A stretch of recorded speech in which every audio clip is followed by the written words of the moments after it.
ॐ भूर्भुवः स्वः तत्सवितुर्वरेण्यं भर्गो देवस्य धीमहि धियो यो नः प्रचोदयात्। ॐ शान्ति शान्ति शान्तिः. Namaskar my dear friend, this is video number 15 on Panchadasi of Swami Vidyarnaya. This video starts with part 6 of chapter 9 and topic is fruit of meditation.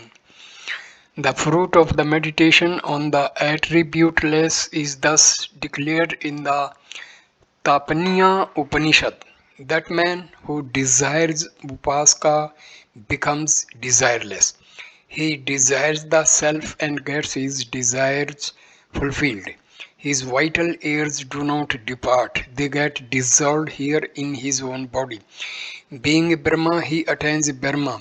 He becomes of the nature of self, luminous reality, intelligence, and bliss, without body, sense, organs, vital ears, and mind, because it is said that by the capacity of meditation, knowledge is generated. There is no conflict with the text which declares no other path is known.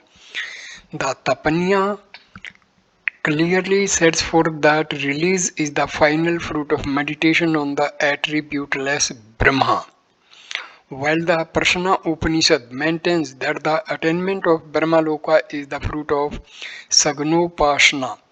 The Prashna Upanishad says that he who meditates by the three matras is led to Brahmaloka, where it becomes possible for him to behold the Supreme Purusha. In the Sutra 4, Chapter 3, stanza number 15, Bhadrayana maintains that all those who meditate on the affected Brahma, except those who take their stand on symbols, are led to the world of Brahma on the principle of Tatkartu, that in whatever form they meditate on him, that they become themselves. Those who do not take their stand on symbols he leads.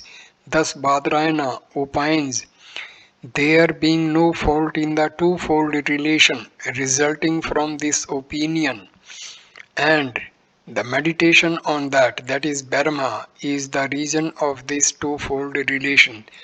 Those upaskas who meditate on the attributeless Brahma and yet are not rid of desires reach the world of Brahma, and there they acquire the knowledge of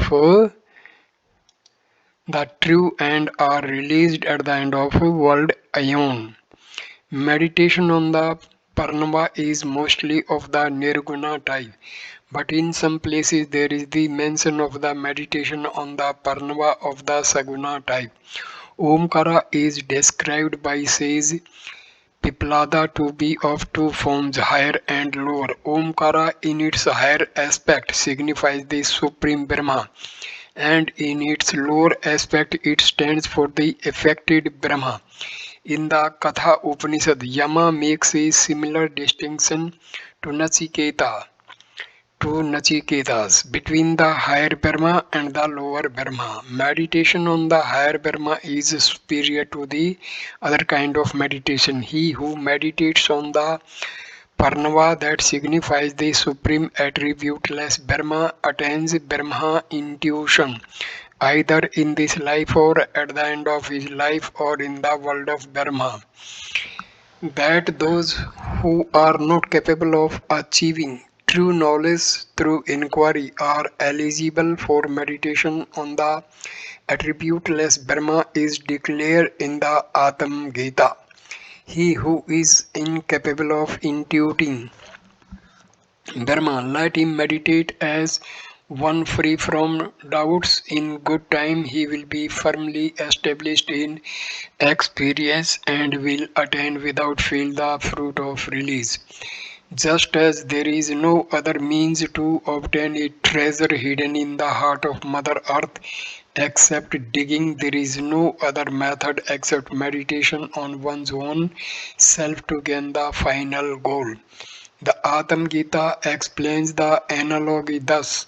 uprooting the body, which is comparable to a huge rock, and digging the field of the mind by means of intellect. The spade, the inner treasure, the self, is to be gained. There are other passages which declare that even though there be no experience of Brahma, a man may think that he is Brahma and constantly ruminate on this thought until it matures into a fact.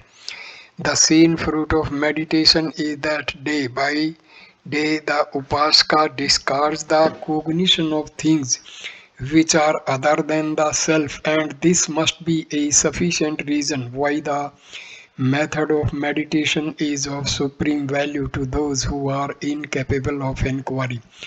Destroying the conceit in the body through meditation and beholding the non-dual self, the mortal Upasaka becomes immortal and attains Brahma even here in this world. Chapter 10. Elucidation in the light of stage analogy. Nataka Dipa Prakarna. In the previous chapter, a distinction was drawn between the way of knowledge and the way of meditation. It was stated that for those who are incapable of pursuing the path of inquiry, the various meditations are prescribed in the sacred text. Of all the meditations, the contemplation of the attributeless Brahma was characterized as the highest. It, no doubt, is based on a delusion, but nevertheless, it is a delusion which is fruitful. It is a guess which happens to be true. Dhyana or meditation is useful insofar as it removes the obstacles that clog the way to Brahma intuition. Hence, it is an auxiliary to Brahman knowledge. Part 1 of Chapter 10. Study, Reflection and Meditation. The Advaitins differ with regard to the fixing of the relative values of study, reflection and meditation. The Vivarna school maintains that all the three are not the direct means to Brahma knowledge. The ascertainment of the purport of the Vedantas through reasoning is hearing, Sarvana, reflecting on the non-dual Brahma through reasoning, which establish non-difference and condemn difference is Manana, and the constancy of the mental flow of the form of Brahma without being clouded by the mode of the form of the not-self is meditation, Nidhi Dhyasana. These three are aids to remove the notions that the non-dual Brahma is impossible and that the contrary of that is true. Doubts and delusions are destroyed by this triple means, but the direct means to knowledge are the Vedanta text which come into contact with the sense of hearing. The Avantarvakya, which reveal either the nature of the Supreme Self or that of the Jiva, give us mediate knowledge. The Mahavakyas or major text which assert the identity of the Supreme Intelligence and the Jiva give us immediate intuitive knowledge.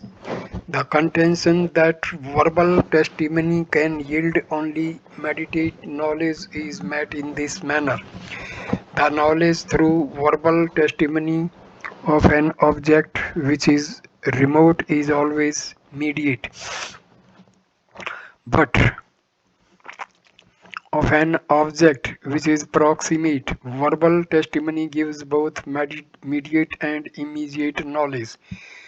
This point may be explained by citing the episode of the tenth man. Through the words of a trustworthy person, the tenth man at first learns immediately that the tenth man is not lost, and then he realizes that he is himself the tenth man. Brahma is not remote. It is identical with the Jiva, hence of it, immediate intuitive knowledge is possible through verbal testimony. For Vachaspati, founder of the Bhamati school, who follows the tradition of Mandana, verbal testimony of itself is not the cause of immediate knowledge. Uninterrupted contemplation of the cognition which results from verbal testimony ultimately causes the final intuition. The process of Prasankhayana is indispensable for Brahma intuition. This view, which is urged by Vachaspati, differs from the Vivarna view. Unintermittent meditation and not mere hearing of the Vedantas take the prominent and primary place as the means to intuition. The tendency to place more and more importance on meditation reached its climax in Madhusudana Saraswati. His strong leaning to the path of devotion led Madhusudana to maintain that bhakti is as good as means as jnana for the realization of the attributeless Brahma. The view of the Panchadasi was clearly stated in the Dhyanadipa. Sarvana is the principal means to release, while manana and meditation are auxiliaries thereto. The path of inquiry has priority over the way of meditation. Those who are not able to walk along the way of knowledge have to adopt the course of meditation. But meditation is not without its results. It also leads to the same goal even though the process may be slow and tortuous. Part 2 of Chapter 10, Analogy of Dramatic Stage. In the Natka Dipa, the path of inquiry is set forth. Even in the earliest chapters, various methods of inquiry were explained. Through co-presence and co-absence, it was shown that the self is the witness of the three states of waking, dream, and deep sleep.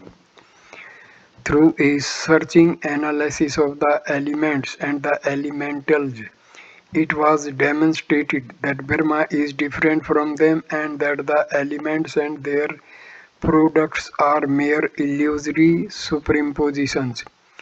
In the present chapter, the familiar method of superimposition and subsequent removal, Adhyaropavada, is adopted in order to exhibit the true nature of the self.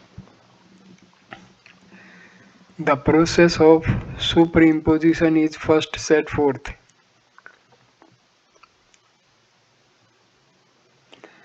Prior to creation, there was the non-dual Sat, one only without a second.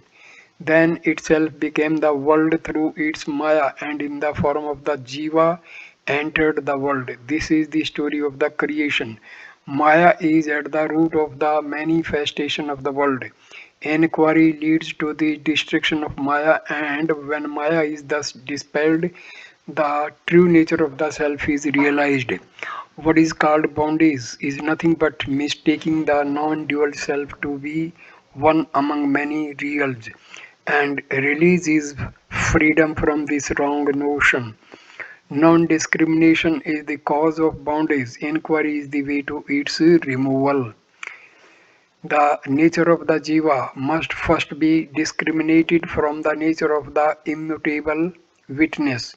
The agent who has the conceit of I is the jiva and his instrument is the mind. The mental modification of the form of I, which is turned inward, manifests the agent, and the modification of the form of this, which goes out, makes known the external world.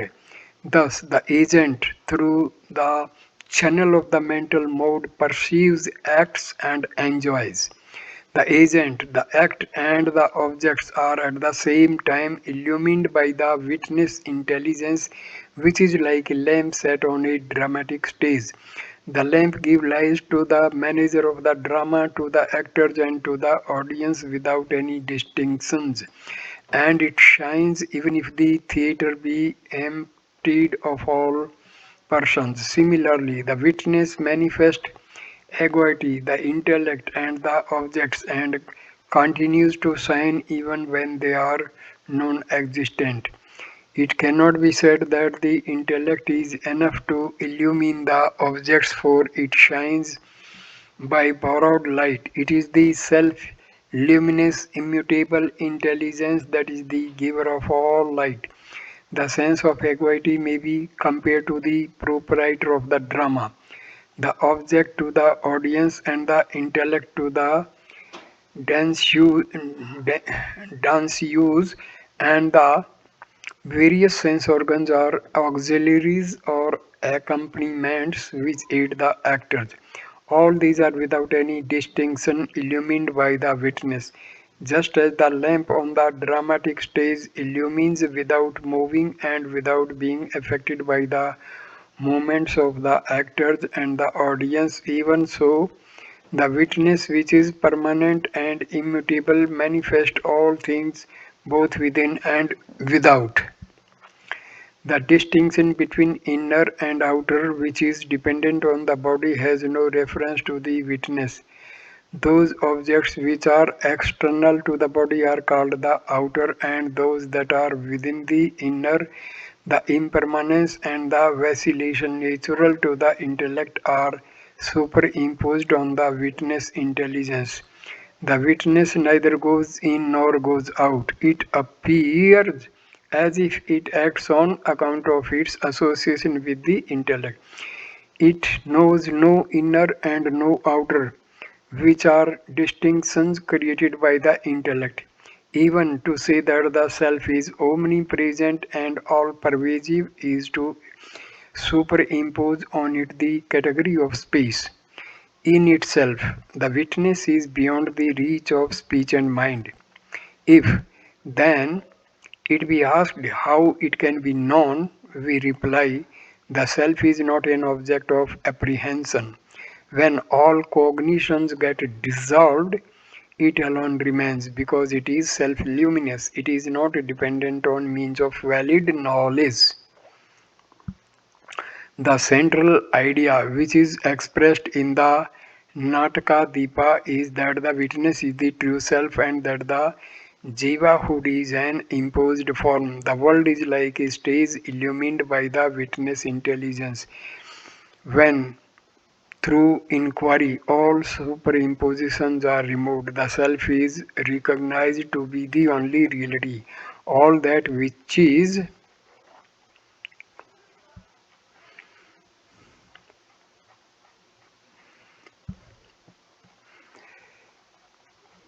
Chapter 11, Yoga Bliss, Yogananda Prakarna. The last 5 chapters of the Panchadasi are devoted to an exposition of the bliss aspect of Brahma. The essential nature of Brahma is defined in scripture as reality, intelligence, bliss. The first 5 chapters of the Panchadasi made out that Brahma is the absolute reality, whereon the world of animate and inanimate object is superimposed. The second 5 chapters characterized Brahma as pure intelligence, which is the witness consciousness of this world drama, and it is the aim of the last 5 chapters to elucidate the third part of the definition, with the bliss nature of Brahma. So, part 1 of chapter 11, classification of bliss. Two different classifications of bliss are given in this chapter. Shloka 11 speaks of Brahma bliss, the happiness of knowledge, and the pleasure due to sense objects. The chapter 11, 12 and 13 expound the nature of Brahma bliss. The 14th chapter explains what the happiness of knowledge is, and the final chapter is an exposition of pleasure born of sense objects. Shloka 87 of the present chapter substitutes the happiness due to the residual impressions of bliss for the happiness of knowledge. The justification for this change is that the happiness of knowledge is included in the pleasure generated by sense objects. The happiness of knowledge is like the happiness born of sense objects, a modification of the intellect. 14 stanza 2. Hence the classification of bliss into Brahma bliss, the happiness which is the result of residual impressions of bliss and the pleasure due to sense objects, is shown to be valid and uncontradicted by the earlier classification found in this chapter. In truth, however, there is only one bliss, and that is Brahma. We delude ourselves by thinking that happiness rests in external objects in the world without, but the real center of happiness is the self. The self luminous Brahma bliss is the generator of even the other two kinds of happiness. So I conclude this video here. Next video number 16 will start with part 2 of chapter 11. Thank you for watching this video. Please like, comment and share the video and subscribe the channel. Thanks a lot. Namaskar, my dear friends.